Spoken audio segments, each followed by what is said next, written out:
Hello, my name is Dr. Nicholas Baldwin and I am Dean and Director of Operations here at Wroxton College, the UK campus of Fairleigh Dickinson University.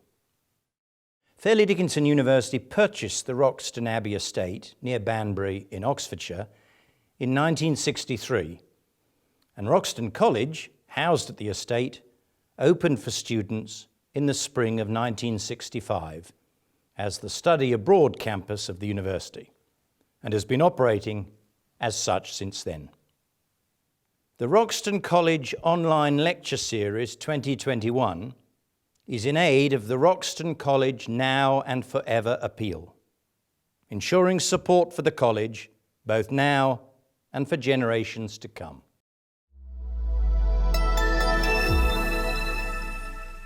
The following lecture, entitled Post-Pandemic Leadership, is presented by Dr. Linda Lee-Davies, who is lecturer and tutor in Business and Leadership at Wroxton College of Fairleigh Dickinson University.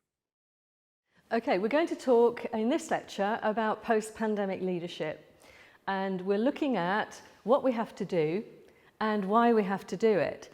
Now, many of the changes were already underway.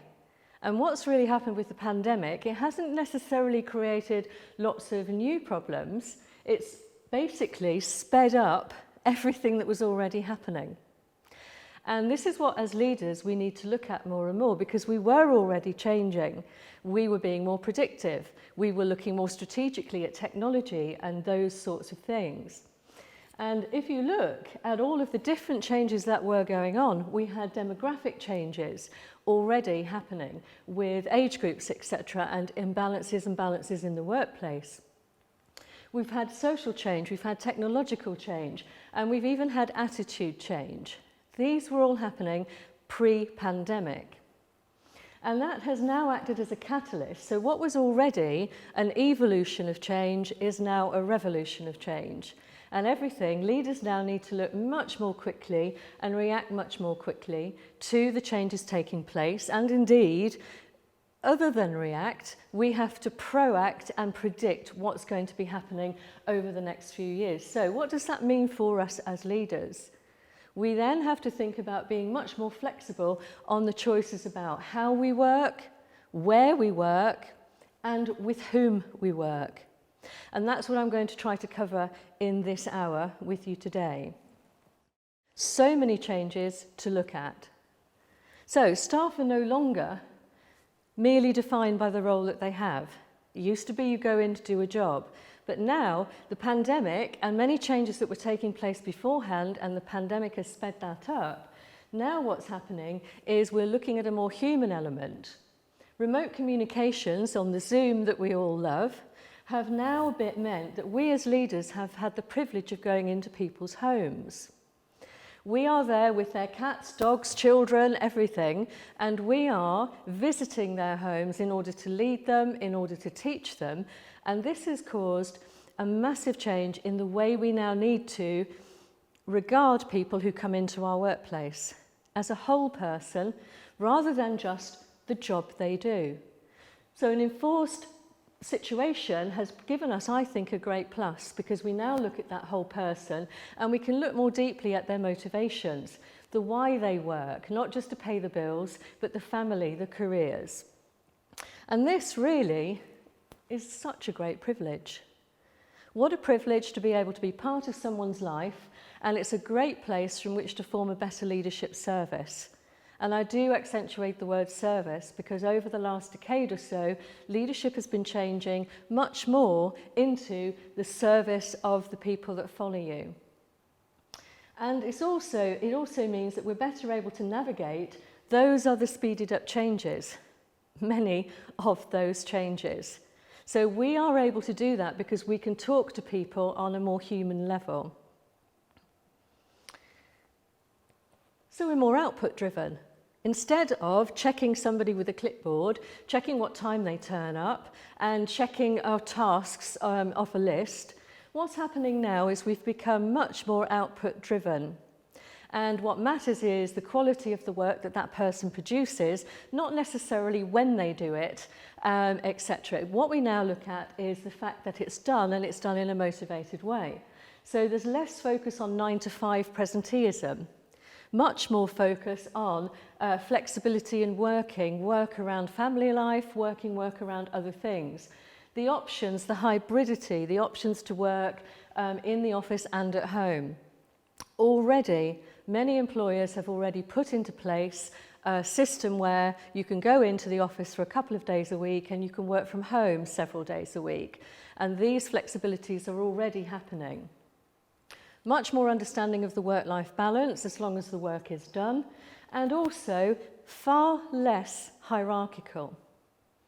Much less emphasis on the people at the top dictating, cascading, and it going down, and much more emphasis on the work being done, customers being attended to, the actual work being done to a high quality.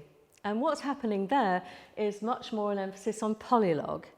So instead, in companies of one person talking to their line manager and it working its way up, now companies are much more modern, and they are saying, well, if anybody wants to say anything to the CEO, they can. And the exchange of communication can happen on a much freer basis, and I think the pandemic has helped that along. It's speeded it up even more. So what we're doing is we're going into an age of much more facilitative leadership. We're going into a place where we serve the followers, and instead of saying, what are you doing? Is it going to be done on time? Etc. We're now saying, how am I doing in assisting you in succeeding in your area? I'm here to help you. And this is where the tables have turned, not in terms of the old-fashioned inverted pyramid that often gets referred to, but much more in a human-oriented way of caring about how people do their job, how they enjoy the job, and how you can help them. Customizing working patterns, tailoring to suit individual circumstances, career ambitions, and marrying this with corporate lead. Those of us that have been running quite big businesses, etc. outside know the importance of strategic alignment and everybody going into the same direction for corporate success. That the case, we have to make sure that those human needs, those personal needs are met too. And showing much more interest and consideration on how this fits in with domestic life. So people can pick up the kids from school and still get the work done. Then we have this. This is a big one. This is one that we really need to get well ahead as leaders. We need to be much more than reactive to technologies that are coming into place. So as well as being more human and more considerate of how people do their work, we now need to be ahead of the technological changes that need to happen. Already, changes were being made. The pandemic sped up loads of the take-up of technology. The pandemic sped up the way in which we use social media, the way in which even TikTok came to the fore, and also the way in which Zoom, Microsoft Teams, etc. got used to do the work. That's just one little slice of technological advance. Leaders need to keep ahead of all of that to see where it all goes. And I would suggest particularly these. XR means extended reality, and that encompasses and brings together augmented reality, AR, virtual reality, VR, and MR, which is mixed reality. And I'll cover in a little bit in a minute. All of those realities, before we even look at the other technologies, are going to change business again quickly in the next 4 or 5 years. And instead of using these clumsy two-dimensional devices that we have now, we will be doing things through glasses where people like architects can work on buildings with anyone in the world.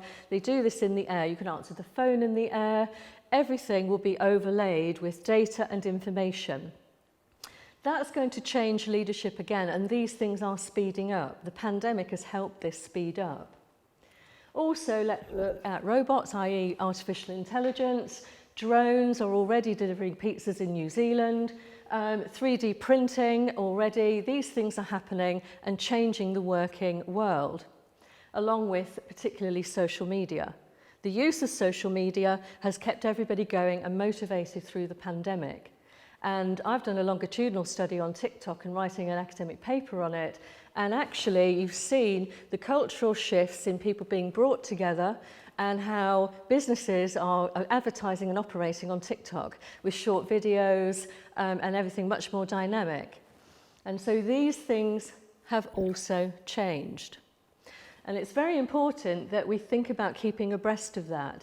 We as a leader, if we've been in the same place for a number of years, we need to make sure we can predict what technologies are going to change our business in the next 5 years, more so after the pandemic than ever before. The other issue with technology is ethics. If we then decide to implement a new technology into the workplace to change it, we have to be sure that it's not going to cause danger to anyone. We sometimes don't know what we don't know.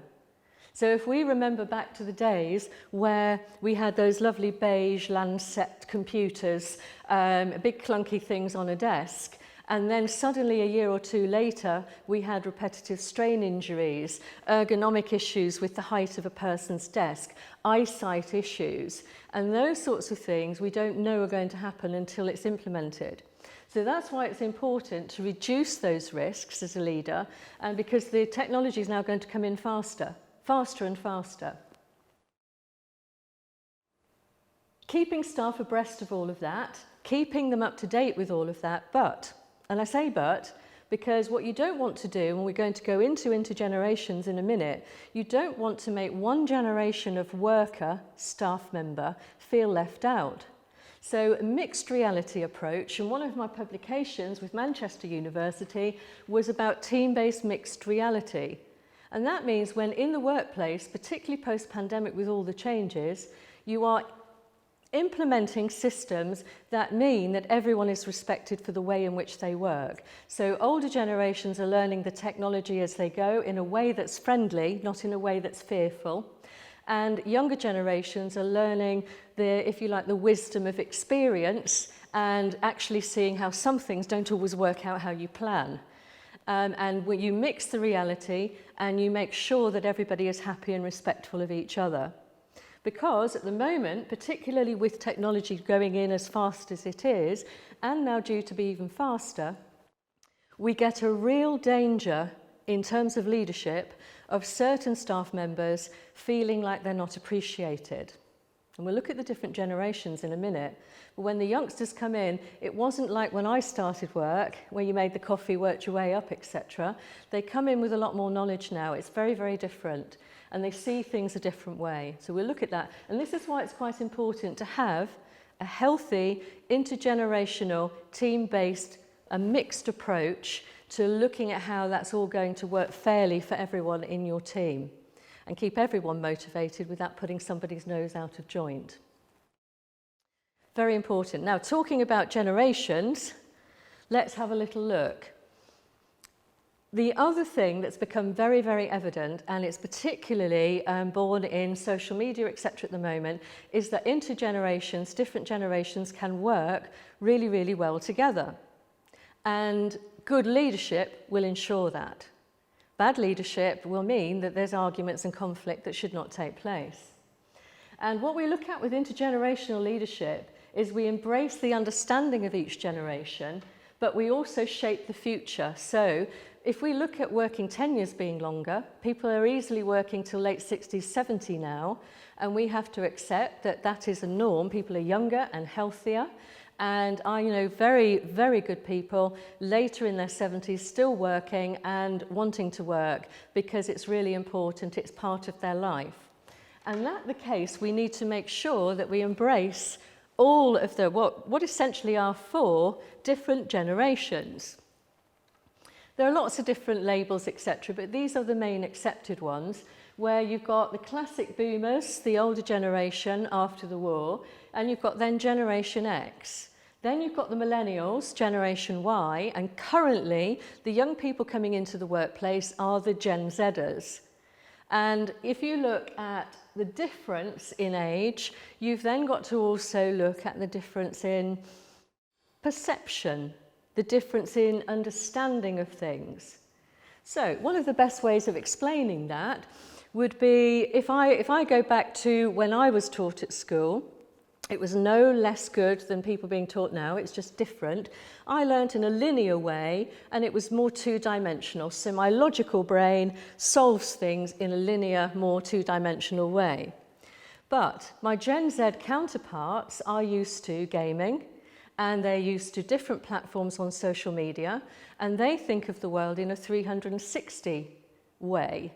So when they look at problems and they look at solutions, their mind works a certain way like this, my mind works a certain way like that. The marriage of the two is excellent because the two thought patterns work well together, and good leadership is bringing that together. So you don't get someone younger being cheekier and disrespectful to someone older, and you don't get someone older going, oh goodness me, the young nowadays. We begin to understand how the two brains have evolved differently with the different technologies. It's a very important point, that. And as we go through, I mean, I'm not going to do the detail on it, but it's the leaders' need to think about the different generations and how the different exposures to technology and different social change have now come about. It is a very dramatic changing workplace in terms of generations alone. That's before you even touch on the technology we've mentioned and the different ways in which people grasp that. An example, for some of the consultancy I did, we actually had a complaint about a young Gen Zer working and using their mobile constantly while they were working. On investigation, the Gen Zer was actually researching material for the company and actually bringing some very good new ideas in. And it's important not just to make up our minds about these things, but to be open-minded about how that happens. So as we look through the different ages, our job as leaders now, and particularly post-pandemic, is to think we are going to have teams who are going to age from, leaving school right through to 70 plus, and each of those ages is valuable in their own right. They each have something different to give. And team-based mixed reality will actually make sure that we are not just looking at the new, creative, innovative disruption. We are also looking at stabilising, different processes, etc., to work for everybody. So that's one of the important pieces of where we need to look in a post-pandemic world. It was important before the pandemic, but it's even more important now that leaders shape up to the technology, but they also shape up to the differences they're going to have in their teams and the different motivations, lifestyles, etc. And that brings us on to another thing in the workplace that's now become even more prominent post-pandemic. Social media practices, TikTok posts, these have all started to show a new and freer way forward with something that sometimes older leaders don't always understand.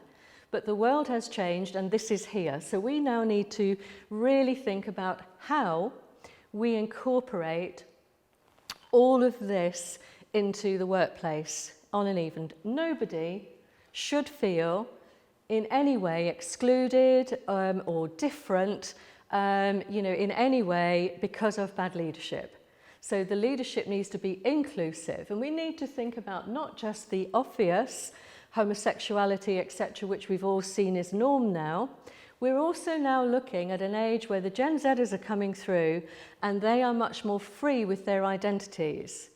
It's happened globally. So what we have to think about now as leaders, particularly with more social media exposure enlightening us and there are different things going on in the world, is we now need to think about how people want to identify and we incorporate that. So if they're gender fluid, for instance, and they turn up as different genders on a different day, that should be normalised into the working team. And this proaction is important from leadership.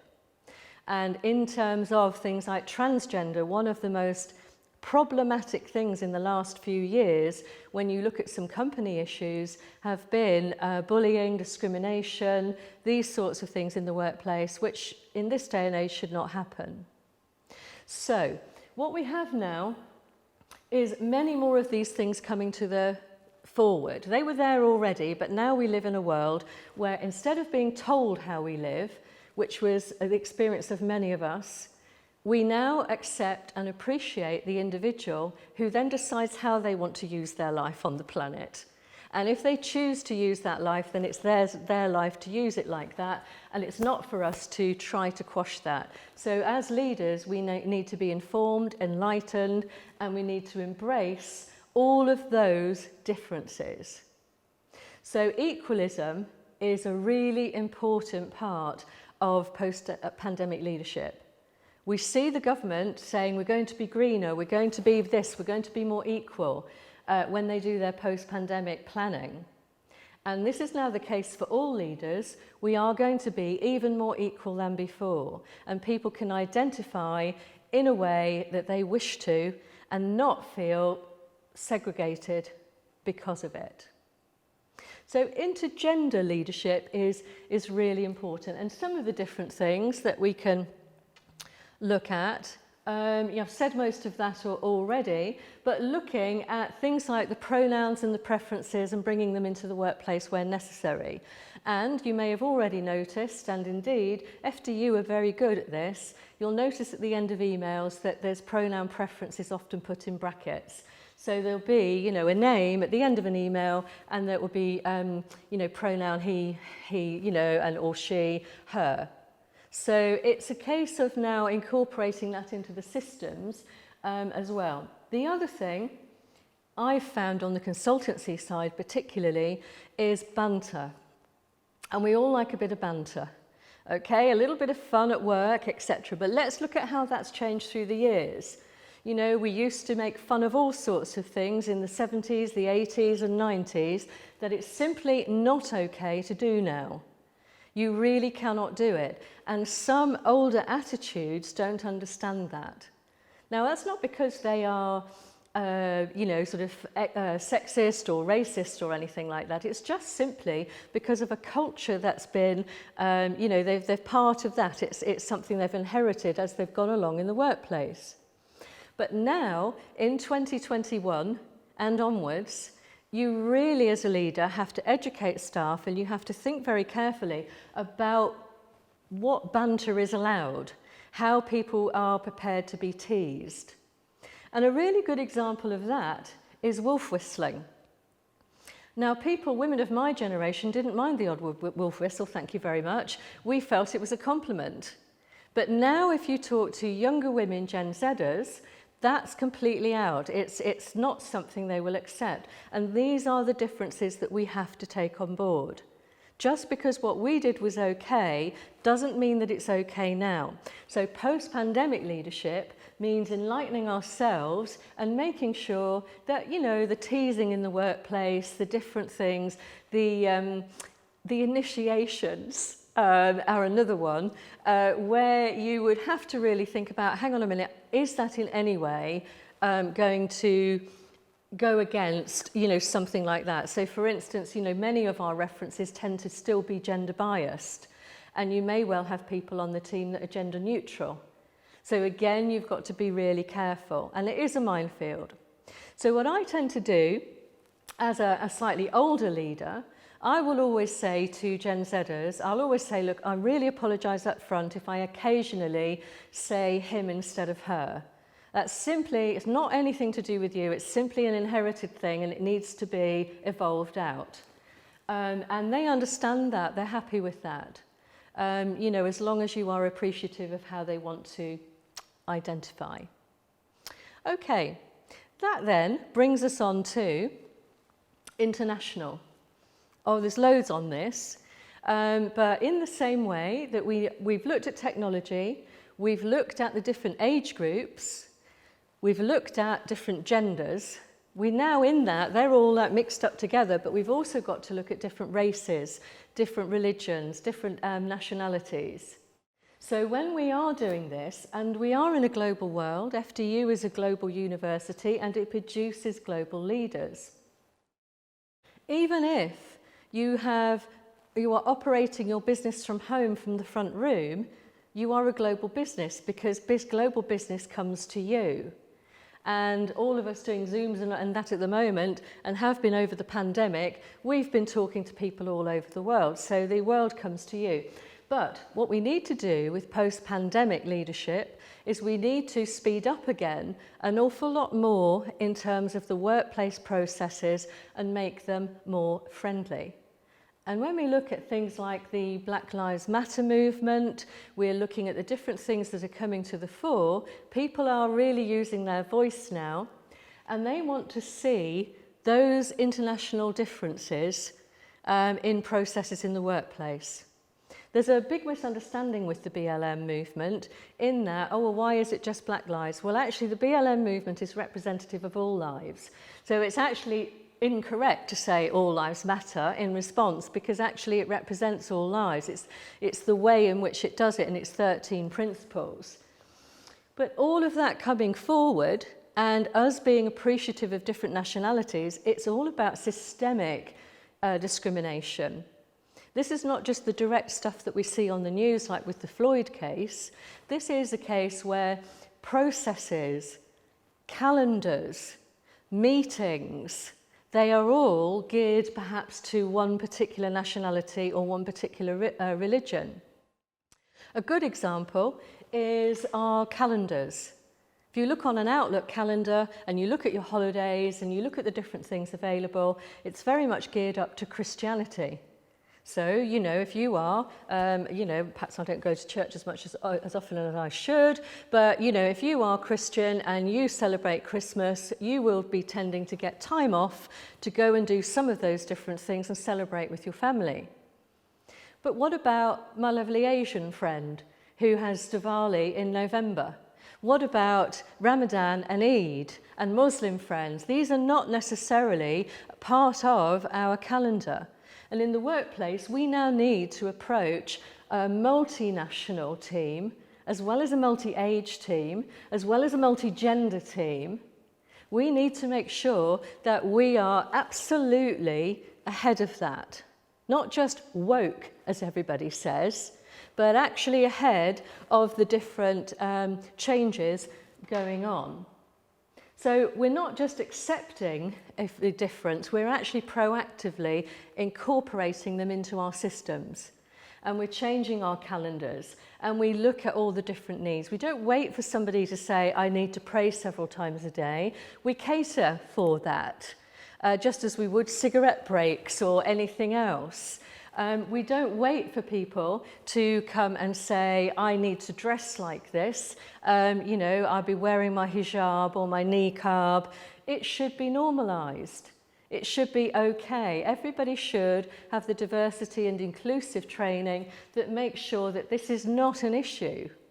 And that's what good leadership is, but also, particularly now post-pandemic, it's good post-pandemic leadership. So we are creating a cultural norm. We now, post this, we're all coming out of it, we're like little moles coming out of the ground. We are trying to escape Zoom as much as possible. And we are now out in a workplace, and we will be creating environments conducive to everybody creating more. The old-fashioned, 1 + 1 = 3 synergy that we all learnt on our MBAs, that's great, but it's even more important now. It's even more important to make sure that everybody feels comfortable, motivated, and that the individual is important as the overall corporate strategy. Loads more that you can look at into that, but I hope that gives a flavour of the different things that we need to look at when we're respecting different nationalities, whether they're working with us or whether we're going to them. Then, we have disability, but I prefer to say different ability. So a lot of people, as they've come through a process, a lot of companies, these corporates, organisations, what they've done is they've become much more disability friendly, and they have policies which would include, or say they include, people with different disabilities. And they can be very, very good at offering up equipment that's needed and making what's called legally reasonable adjustment. That's not enough. Post-pandemic, it's really important to be thinking through carefully how we now look at somebody with a different ability. That it isn't a negative, it's actually just someone who senses the world or gets through the world in a different way. And, you know, they may well, because we still have, I think, particularly in Western society, we still have an attitude, if someone's in a wheelchair, of talking down to them as if they're a child. If you're deaf, you know, I know because I am, you know, particularly severely hearing impaired, people will talk to you as if you're 3 when they find out about it, or they'll shout at you, etc. Now, I'm not interested in that because I don't want to be defined by that. And I know plenty of different friends who are disabled who do not want to be defined by the different ability. They just want to be known for how good they are at something. They don't want to be a token anything. Just as you don't want to be a token woman on the board or a token anything. You want to be there because you're good at what you do. And this is where, particularly post-pandemic, we can come into our absolute fore, and we can stop using the word disability. We can actually look at all of the different things that we need to cater for up front. And that also includes what you can't see.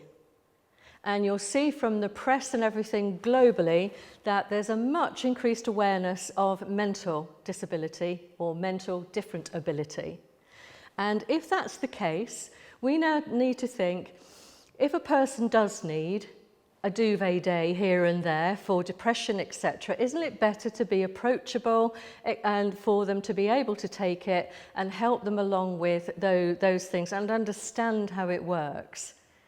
Because many of us still come from the Mr. and Mrs. Curtains era. Pull yourself together. You know, and the problem with that is that was great for then, but it is completely not great for now. Because people are more enlightened, they are more aware, there are many, many more ways of people interacting in the workplace. And in fact, Zoom and all of those things that we don't necessarily find with affection have been really, really great for people with disabilities, because they have been able to work from home easily and the access, etc., hasn't been an issue. Because it can be, particularly in old buildings, etc., that can be an issue. You've got to make some reasonable adjustments. Little story about how technology has helped and will help even further. I was looking at a lovely World Economic Forum clip about 6 months or so ago, and it was in Japan, and it showed a robot cafe. And many of you will know that many places in Japan, hotels, cafes, etc., are run by robots. And so your robot comes up, it takes your order, it brings you coffee and everything. Now, what was special about this particular one?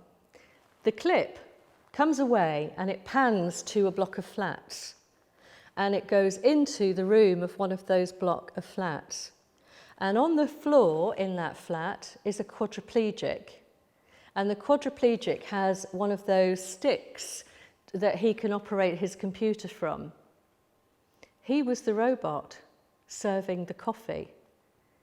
He was able to interact socially with people coming in for a cup of coffee from his flat in Japan, because technology allowed that, because inclusion allowed that, because he was appreciated for what he could do, not what he couldn't. All right, because he was perfectly cranially adept. It was just his body didn't work. And this is where technology is going to take us, and it's going to increase the ability of those who have a different ability. Okay. So let's take this and bring it all together a little bit. a model starts to get to be formed here, and then we bring this all together. So we've got technology influencing it. We've got cultural shifts between the generations. We've got intergenerational leadership, intergender leadership, interability leadership, international leadership. And this is all necessary for leaders to future-proof themselves, because the shelf life of a leader is only as long as they're good for the current and future workplace and for their organisation. So that you are global in all senses. You're not global just in international terms because you know a few different cultures. You're global because you appreciate differences in gender and ability and age groups. So this is a truly global way of looking at how leadership should work, and particularly now with post-pandemic. And in there, we've talked about these things. There's only one extra there. So we've looked at the integration of all difference, equality, true equality, not tokenism, etc. But anyone can turn up, it doesn't matter what age they are, what gender they are, what ability they have, where they're from, they are treated the same. Everyone's got 168 hours in a week, nobody is different, okay, and everybody is equal. We also touched on empathy, i.e. we have to understand the need to be more holistic in the way we appreciate the whole human being. So we appreciate the difference, we value the difference, we empathise with the difference. That's very important. Our expertise. We can't sit there and wait for the technology to bite us and to make us change. We have to have the expertise ahead and be proactive. We owe that to our followers, particularly post-pandemic, to be well ahead of what advances are coming our way. And believe me, in the next 5 years, we have another massive change coming. This will be equivalent to and akin to when the internet first came back in dinosaur years in the mid-90s.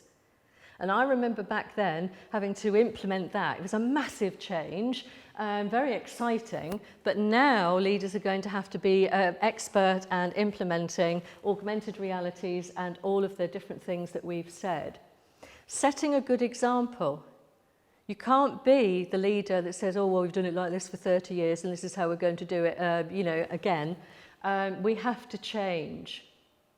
And then let me just bring in one further thing to that. The environment. There isn't anything that I'm now teaching, there isn't any consultancy that I'm doing that doesn't bring in the environment.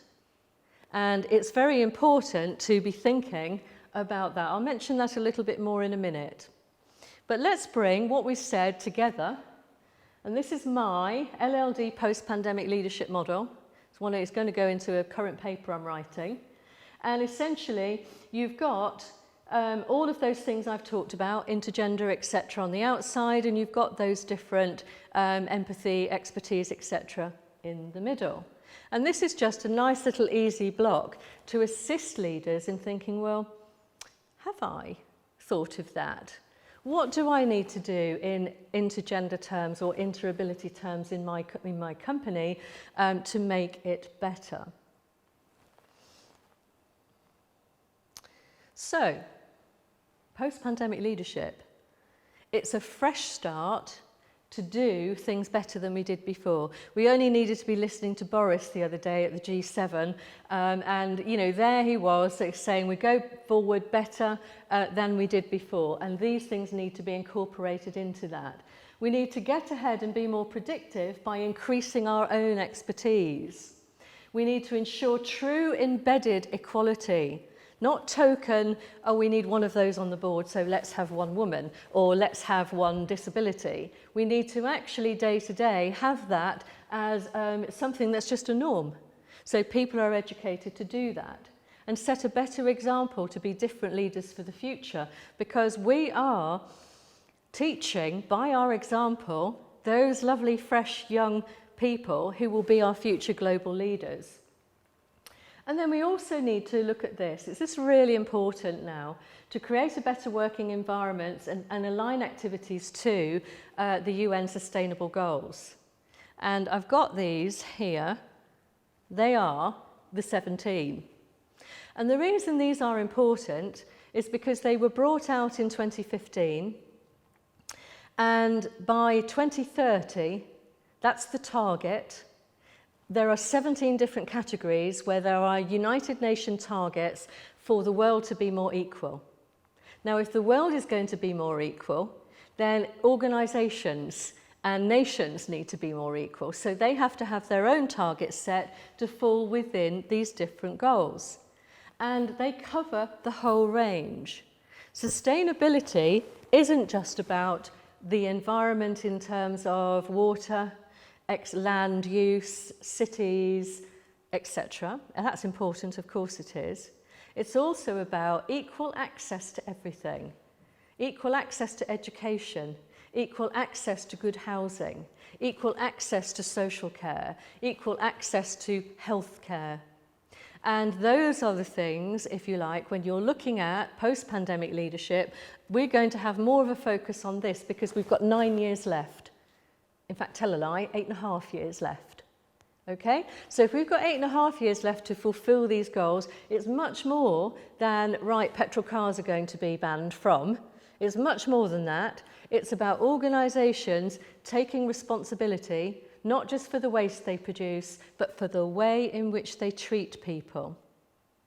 And in terms of what we've talked about with intergender, etc., if you're treating people correctly, you are already starting to fulfill some of these sustainable goals. It's a more equalist environment, etc. It's fairer to everyone. And we will then start losing systemic racism, systemic sexism, systemic anything-ism. All right, so we essentially get into a place where anyone who walks through our door is treated as an individual of worth, and we work with them and we find out how that's going to be the best way to work together. So then, post-pandemic leadership, we've set a seed, we've set an example for future leadership 10 years from the start. Every young person, every Gen Zer coming into our company doesn't see a grumpy, I don't like this for 30 years, make me some tea. What they see is someone who is embraced. They see someone who respects diversity. They see someone who's up to date technologically, and they find that a good example. They see an equalist, fairer approach. That's our responsibility as leaders now, even more than it was pre-pandemic. It was already happening, but it's even more important now. The days of "in my day" have gone, okay? We cannot have any, because everything that happened in our day is irrelevant to the world that's coming. So even if I talked about my huge implementation of everything when the internet came in the mid-90s, that doesn't mean much to a Gen Zer who's looking ahead at technologies that are so far advanced from that. You know, we might mention sitting my son on my knee, calling up the world on dial-up with that funny noise that it used to make, because these are funny, antique days. But what's important to the new, fresh Gen Z future leader is that you are alert to the world they are going into, that they will work in, not the one you came from. Okay, so that's really important. Some team skills, etc. are relevant, but it's so important now to be looking at post-pandemic leadership, PPL. It's about service to those staff, and it's not sermons to staff. You're not telling, you're not even always selling. What you're doing is you're actually incorporating all of the differences, and you're putting those people together for the greatest output. And if they're all happy, guess what? They do more. You know, because a happy person who feels valued will actually give you more than you've asked for. So this is where we go into global in every sense of the word, as we've mentioned. And we go into what would be termed as mass customization. So instead of mass production and getting everybody out doing the same thing, you know, robot-wise, what we're looking at here is taking the individuals and we're looking at how we can customize everything to them so we get the best output out of them, they get the best enjoyment out of it, and we get the most increased equalism. So this is really important. Okay. Now, in order to do that, we have to think about what we would have thought about pre-pandemic. Every good leader, every good organisation would set a strategy, a strategic plan, and have a vision. And the difference and the way to look at this when you're looking at post-pandemic leadership is to look at what is going to happen if I don't change.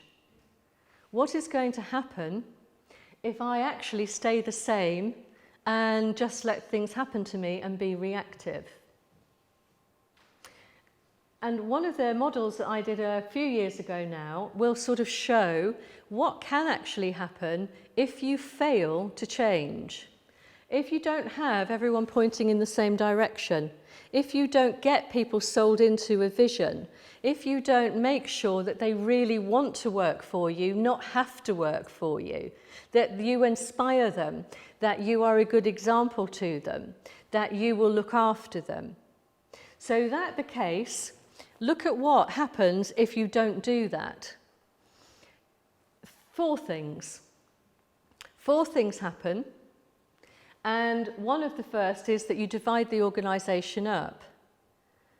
If you divide the organisation up, you will then basically have several corporate divisions, several little organisations, all moving in different directions. And if you have everybody moving in different directions, what you then have is a paradox in empowerment. That means that people will start splitting into factions, and you will have one leader against another leader within the same company. And that causes internal conflict. The internal war that then comes, people have to take sides. Where people are doing one thing or people are doing another thing, they suddenly have to show which side they're in. That creates further division. And what happens then? Well, people don't come into work to enjoy it. People don't come into work for anything other than to pay the bills and survive. And that brings short-termism. So the only thing they're really looking after if you get into this is this. They look after their own hide because that's all they can do in order to survive poor leadership. Because you haven't aligned them to an overall cause. You haven't looked after them. You haven't appreciated them. You haven't treated them as equal. So they'll do what used to be called in the 80s malicious obedience. Malicious obedience is just they do what they have to do and no more. But you have to get more out of people in a good way. You can't, push them and boss them about anymore. That's gone. But what you can do is facilitate a much better output by appreciating them. So these four things will happen if you don't change. And that's really important. When I put that article out in the European Management Journal at the time, it's still used now by some directors and chief fire officers, etc. And we put a model with it just to make life a little easier, showing what you have to do, many of the things that we've just talked about, but also you make a choice. So you make a choice not to do those things, not to divide your company up, not to have people in fighting and politics. You make it so that everybody sings the same company song. So, then after that, you create this direction, you pull everybody and encourage everybody and facilitate everybody to go in that direction, but you also need to think about fit, because we're not in here just to be nice to people. Being nice to your staff and encourage them is important, but what kind of a business person or leader are you if you don't actually make a profit and you make sure you actually run a business that's viable? So what you have to think about also is how to run a viable business. So if you don't look at how the business is viable, you're actually just as bad as somebody who has lost all of their staff through being disagreeable. Because what you've done is you've lost them their jobs because your business isn't fit, but you've done it nicely. So what you have to think about is how you're going to fit a number of considerations in when running the whole business. So that would be at individual level and at corporate level. And one of the things that does need to change, before I show you the model, is process. One of the things I've found in consultancy is when you go out, the people are willing. The people are looking at up-to-date technology. The staff want to do new, innovative, exciting things, and they want to disrupt. And one of the things that actually holds the whole thing back is the clunky, prehistoric processes that take absolutely ages to get through red tape. And one of the areas I did look at this, I did a paper on it, I did look at how it works in higher education. And some things were sat on a person's desk for 2 months. Not FDU, I hasten to add. But when I did my study, and I thought, well, how can a person leave something on a desk for 2 months that needs attending to? That's not good leadership. You have to set the example that you turn things around quickly, that you respect people's requests. Even if your answer is going to be no, you owe them to get back to them. But speeding up prehistoric processes is one of the areas that needs attention. Oh, we could do more papers on that one. But what I have got in one of the publications a couple of years ago is a fit model.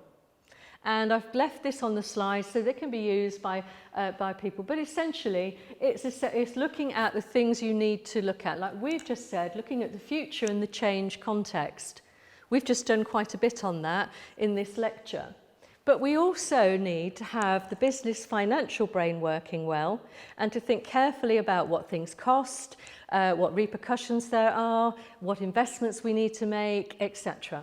So those things need to marry quite well. And this is part of the efficient leader's job. Then, if we look at individual engagement, you actually can get more from change if you focus on the differences in people and you work to their strengths. But you make sure every individual is motivated and engaged. Whether they are a Gen Zer or whether they're a boomer, they equally all need different leadership from you to make sure that they're engaged. And then equally look at the internal impact as well as the external impact of everything. So when you're doing something and you're wanting to compete globally, you've equally got to look at the impact internally. If anybody feels, I don't know, fearful, threatened, worried about new technology that you're implementing, you need to be thinking about how you would soften that and make sure people didn't feel left out. Bad leaders cause conflict within their staff because what happens is that they haven't looked after, they haven't predicted those, if you like, those impact levels at all levels. So what I say to the leaders that I train and consult with is telescope at all levels. Everything you look at in terms of impact, look at customer impact, look at national impact, look at international impact, look at the individual working for you at the front line, look at the middle, the line managers that might steal ideas, etc. And are they actually getting communications to the top? Look at the whole company in relation to its competition, doing a full external environmental analysis as well as an internal environmental analysis. And yeah, so then we've got the teams level. So finally, the teams level is looking at how people operate in a group and a team, because that can be very different to how they operate individually. You only need to have a teenager to know that. Okay, they can be very nice to you when you're one-to-one, but when they're in front of their friends, they're a completely different animal. So we need to think about peer if you like, reputation and standing, as well as we do with the individual standing that we might have one-to-one. So how do we mix project teams, for instance, with the different age groups, with the different genders, etc., and the technological mix? And then trial or take-up. How are you going to implement? If you're going to take a risk and you're going to be looking at things you don't know that you don't know yet, in terms of ethics, etc. with technology, you might do a pilot, etc. So the FIT model brings us to thinking about this on multi-levels and telescoping in and through. And then back to the original, if you like, post-pandemic leadership model to remind us that all of those different planes need looking at too. So to basically end, I would say, look at the roundedness, look at the different levels. Post-pandemic leadership was already there. Pre-pandemic, the elements of it were there, but we're now so speeded up. We need to act now, we need to change now before it's too late, because we don't want it to catch up with us. Thanks very much. You have been listening to a lecture entitled Post-Pandemic Leadership, presented by Dr. Lee-Davies, lecturer and tutor in Business and Leadership at Wroxton College of Fairleigh Dickinson University, Wroxton, Oxfordshire, England.